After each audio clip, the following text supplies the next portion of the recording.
तर मित्रांनो, Corona basic to advance series मधला आजचा क्लास 34 आणि यामध्ये आपण पाहणार आहे ट्रान्सपरन्सी टूल मधील फाउंटेन ट्रान्सपरन्सी, ते पण डिटेलमध्ये. जर तुम्ही चॅनलवरती नवीन असाल तर ही चालू आहे आपली Corona basic to advance series आणि यामध्ये आपण पिक टूल पासून तर शॅडो टूल पर्यंत डिटेल्स मध्ये टूल्स कव्हर केलेले आहे. जर तुम्ही ते व्हिडिओ पाहिले नसतील त्याची लिंक तुम्हाला डिस्क्रिप्शन मध्ये मिळून जाईल, तिथून तुम्ही पाहू शकता. आणि या क्लासमध्ये आपण पाहणार आहे ट्रान्सपरन्सी टूल मधील फाउंटेन ट्रान्सपरन्सी. जेव्हा तुम्ही ट्रान्सपरन्सी टूलवरती क्लिक करता तुम्हाला काही प्रॉपर्टी टूलवरमधील ऑप्शन मिळतात. यामधलं जे पहिलं ऑप्शन आहे ते आपल्याला दिसते. जे ट्रान्सपरन्सी आपण अप्लाय करतो त्याला जर रिमूव्ह करायचं असेल तर आपण रिमूव्ह करू शकतो. त्यानंतर आपल्याला मेन ऑप्शन हे दिसतात आपल्याला 2, 4, 5. याचा यूज करून आपण 6 आहेत. याचा यूज करून आपण वेगवेगळी ट्रान्सपरन्सी अप्लाय करू शकतो. यामधली तुम्हाला पहिली दिसते जी आहे युनिफॉर्म ट्रान्सपरन्सी. ही आपण मागच्या क्लास म्हणजे क्लास 33 मध्ये डिटेल्समध्ये पाहिलेली आहे. त्याची लिंक तुम्हाला डिस्क्रिप्शन मध्ये मिळून जाईल किंवा आय बटन वरती क्लिक करून पण तुम्ही तो व्हिडिओ पाहू शकता. तर आता फाउंटेन ट्रान्सपरन्सी आपण टेक्स्ट वरती, इमेजेस वरती आणि शेप वरती अप्लाय करू शकतो. तर आता करू आपण एक शेप घेऊ आणि अशा प्रकारे ड्रॅग केला मी आणि यामध्ये कोणते असा कलर फिल केला. कलर फिल केल्यानंतर आता केलं मी ट्रान्सपरन्सी टूल वरती क्लिक केलं आणि डायरेक्ट त्याला ड्रॅग केलं. ड्रॅग केल्यानंतर तुम्हाला जे ट्रान्सपरन्सी अप्लाय झालेली दिसते ती आहे आपली फाउंटेन ट्रान्सपरन्सी. जे की जेव्हा तुम्ही कोणत्याही ऑब्जेक्ट वरती अशा प्रकारे ड्रॅग करता तेव्हा तुम्हाला ऑटोमॅटिकली फाउंटेन ट्रान्सपरन्सी सिलेक्टेड झालेली दिसते. म्हणजे आपण जी ट्रान्सपरन्सी अप्लाय करत आहे ती आहे फाउंटेन ट्रान्सपरन्सी. आता हे केलं मी अशा प्रकारे परत ड्रॅग केलं तर काय होईल, अशा प्रकारे जो ऑब्जेक्ट आहे आपल्याला ट्रान्सपरंट झालेला दिसेल. आपण याला इथून ऍडजस्ट करू शकतो, अशा प्रकारे ट्रान्सपरन्सी अप्लाय करू शकतो. आणि इथून ज्या साईडने तुम्हाला ट्रान्सपरन्सी अप्लाय करायची आहे अशा प्रकारे आपण ट्रान्सपरन्सी वाढवू शकतो, कमी करू शकतो. आणि ट्रान्सपरन्सीचा कलर जर तुम्हाला चेंज करायचा असेल, इथे ब्लॅक दिसतो तुम्हाला. जर व्हाईट करायचा असेल किंवा कोणताही करायचं असेल तर अशा प्रकारे आपण यावरती ड्रॅग करून हा कलर अशा प्रकारे पुट करू शकतो. तशी तुम्हाला त्यावरती ट्रान्सपरन्सी अप्लाय झालेली दिसते. अशा प्रकारे आपण काय केलं, शेपवरती केलं आणि याच्याच रिलेटेड आपल्याला प्रॉपर्टी टूलबार मधील पण ऑप्शन पाहायचे आहे. त्याच्या अगोदर काय करू आपण आता टेक्स्ट वरती आणि इमेजेस वरती कशी करायची ते पण सांगून देतो. तर या काय करतो मी शेपला डिलीट करतो. त्यानंतर काय करू आपण एक टेक्स्ट घेऊ आणि कंट्रोल डी करून मी डुप्लिकेट केलं आणि याची काय केली मी थोडी अशी साईज वाढवली. साईज वाढवल्यानंतर आपण ट्रान्सपरन्सी टूलवरती क्लिक करू आणि अशा प्रकारे डायरेक्ट ड्रॅग करू. ड्रॅग केल्यानंतर इथे ऑटोमॅटिकली आपली फाउंटेन ट्रान्सपरन्सी अप्लाय होऊन जाईल आणि अशा प्रकारे यावरती आपल्याला ट्रान्सपरन्सी अप्लाय करता येते. तुम्हाला जर कोणत्याही डायरेक्शनने जर करायची असेल तर अशा प्रकारे ड्रॅग करायचं आणि यावरती तुम्हाला चांगली प्रॅक्टिस करावी लागेल. तेव्हाच पुढे तुम्ही ट्रान्सपरन्सी टूलचा चांगला यूज करू शकाल. अशा प्रकारे आपण त्यावरती ट्रान्सपरन्सी अप्लाय करू शकतो. त्यानंतर दिसते आपल्याला इमेजेस वरती. आता ऑलमोस्ट जी ट्रान्सपरन्सी आहे ती आपल्याला इमेजेस वरती अप्लाय केलेली दिसते. तर याला काय करू आपण कंट्रोल डी करून डुप्लिकेट करू आणि अशा प्रकारे याची साईज वाढवू. आणि साईज वाढवल्यानंतर यावरती जर मला आता फाउंटेन ट्रान्सपरन्सी अप्लाय करायची असेल तर मी ट्रान्सपरन्सी टूलवरती क्लिक करेल आणि डायरेक्ट आपण अशी यावरती ट्रान्सपरन्सी अप्लाय केली. पण तुम्हाला दिसते जेव्हा आपण यावरती ट्रान्सपरन्सी अप्लाय करतो तर यातला जो पार्ट आहे आपल्याला बरोबर ट्रान्सपरंट झालेला दिसत नाही. तर यावेळी काय करायचं, जी ही लाईन दिसते या लाईन मध्ये काय करायचं, डबल टॅप करायचं. अशा प्रकारे या लाईन वरती यायचं आणि डबल टॅप करायचं. तर परत तुम्हाला एक कलरचा असा बॉक्स दिसतो. यामध्ये काय करायचं, आता ब्लॅक कलर वरती यायचं आणि अशा प्रकारे ड्रॅग करून यामध्ये येऊन सोडून द्यायचा. तर तुम्हाला प्रॉपर यावरती ट्रान्सपरन्सी अप्लाय झालेली दिसतील. आणि अशा प्रकारे ट्रान्सपरन्सी जेव्हा आपण इमेजेस वरती देतो, हे बॅनर वगैरे आपण डिझाईन करतो त्यामध्ये जर आपल्याला इमेजला त्या बॅकग्राऊंड सोबत मॅच करायचं असेल किंवा ब्लेंड किंवा मर्ज करायचं असेल तेव्हा आपण अशा प्रकारे फाउंटेन ट्रान्सपरन्सी टूलचा यूज करतो. तर आय होप तुम्हाला इथपर्यंत समजलं असेल. तर आता काय करू आपण परत एक शेप घेऊ आणि प्रॉपर्टी टूलबार मधील काही ऑप्शन पाहू. आता एक शेप घेतला मी, यामध्ये कलर फिल केला. कलर फिल केल्यानंतर आता काय करू आपण ट्रान्सपरन्सी टूलवरती क्लिक करू आणि मॅन्युअली आपण काय करू आता फाउंटेन ट्रान्सपरन्सी वरती क्लिक करू. क्लिक केल्यानंतर जे मी तुम्हाला सांगितलं होतं कालच्या क्लासमध्ये की जे मर्ज मोड आहे हे आपण जे शेवटचा क्लास आहे त्यामध्ये आपण डिटेल्समध्ये पाहू. कारण यामध्ये काही भरपूर ऑप्शन आहेत आणि हे ऑप्शन तुम्हाला प्रत्येक ऑप्शन प्रत्येक वेळा असा यूज करून पाहावं लागेल की ते कोणतं तुम्हाला सुटेबल आहे. तर याला करू आपण शेवटच्या क्लासमध्ये पाहू. त्यानंतर ऑप्शन दिसते आपल्याला इथे, याचा यूज करून आपण काही वेगवेगळे पॅटर्नची आपल्याला ट्रान्सपरन्सी अप्लाय करता येते. यावरती जर अशा प्रकारे क्लिक केलं तर आपण अशी ट्रान्सपरन्सी अप्लाय करू शकतो. आणि तुम्हाला इथून ऍडजस्ट करायचं असेल तर आपण ऍडजस्ट पण करता येतो. यामध्ये काही वेगवेगळे पॅटर्न आपल्याला अशा प्रकारे दिसतात. तर अशा प्रकारे आपल्याला वेगवेगळी ट्रान्सपरन्सी अप्लाय झालेली दिसेल. आणि हा जो तुम्हाला ॲरो दिसत आहे किंवा हा जो सर्कल दिसत आहे याचा यूज करून आपण याची जी डायरेक्शन आहे किंवा याला स्क्रू जर करायचं असेल तुम्हाला तर अशा प्रकारे आपण याला स्क्रू करू शकतो. तर यामधले काय जे पॅटर्न दिसत आहे तुम्हाला ते स्वतः यूज करून पाहायचे, थोडी प्रॅक्टिस करून पाहायची.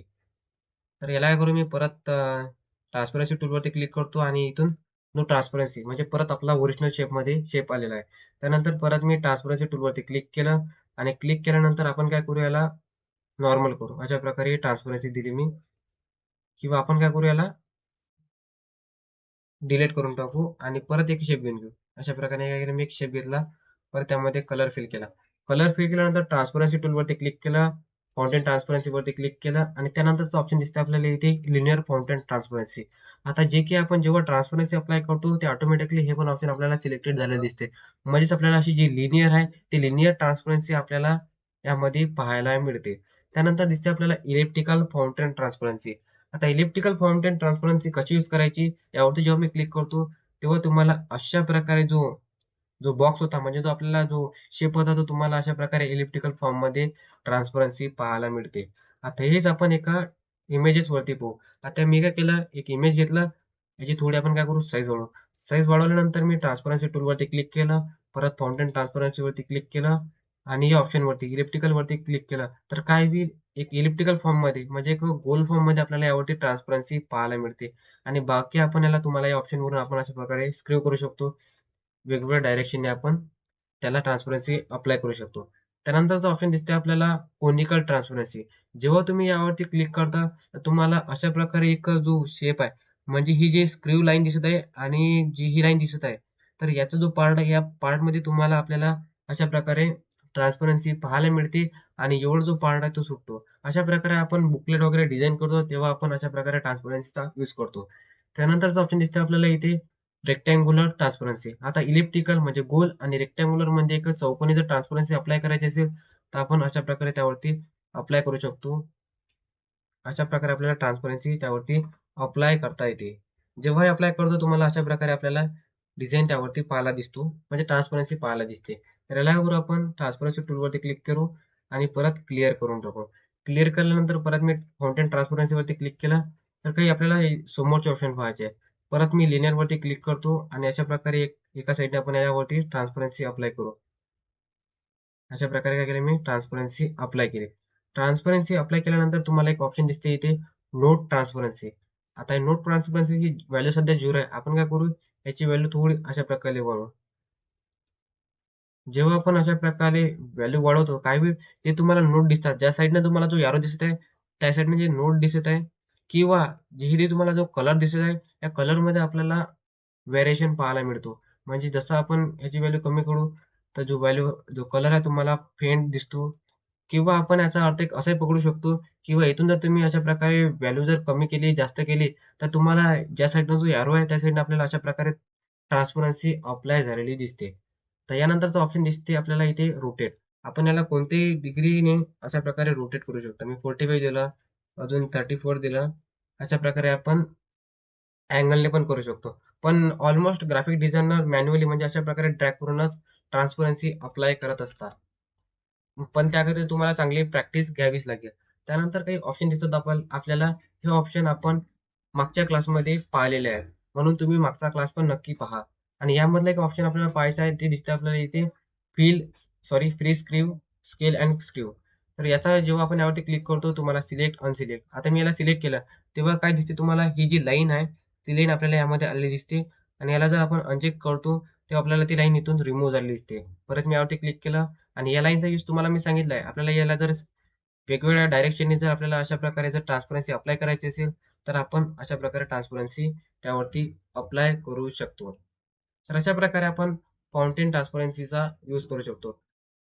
आणि त्यानंतर आता काय करू, मी परत तुम्हाला एक जो हा इमेज आहे, याला आपण बॅनरमध्ये कसं करत असतो ते पाहू. याला काय करू, मी कंट्रोल सी केलं आणि या पेजवरती आपण याला कंट्रोल व्ही करू. कंट्रोल व्ही केल्यानंतर आता काय करू, आपण परत आता एक मी बॅकग्राऊंड अशा प्रकारे तयार केलं. समजा हे बॅकग्राऊंड आहे, यामध्ये मी कोणत्या याचा कलर फिल केला. कलर फिल केल्यानंतर आता काय करू, आपण जो आपल्याला इथे इमेज दिसतो, याला काय करू, मी आपण थोडा वर आणू, म्हणजे ब्रिंग टू फ्रंट. त्यानंतर अशा प्रकारे याला थोडी साईज वाढवू. याला जर आपल्याला हे बॅकग्राऊंडवरती ब्लेंड करायचं असेल, तर ट्रान्सपरन्सी टूलवरती क्लिक करू आणि अशा प्रकारे ड्रॅग करू. ड्रॅग केल्यानंतर तुम्हाला यावरती अशा प्रकारे ट्रान्सपरन्सी अप्लाय झालेली दिसते. पण आपल्याला प्रॉपर ट्रान्सपरन्सी अप्लाय झालेली दिसत नाही. तर त्याकरिता काय करायचं, परत त्या लाईनवरती यायचं, डबल क्लिक करायचं. जो जो कलरचा बॉक्स दिसतो, यामध्ये काय करायचं, ब्लॅक कलर घेऊन यायचा आणि अशा प्रकारे सोडून द्यायचं इथे. तर यावरती आपल्याला अशा प्रकारे प्रॉपर तो इमेज आपल्याला अशा प्रकारे ब्लेंड झालेला दिसतो. तर सर्वात जास्त यूज जो आहे फाउंटेन ट्रान्सपरन्सीचा, तो आपल्याला इमेजला अशा प्रकारे ब्लेंड करण्यासाठी होतो. तर आय होप तुम्हाला फाउंटेन ट्रान्सपरन्सी टूल समजला असेल.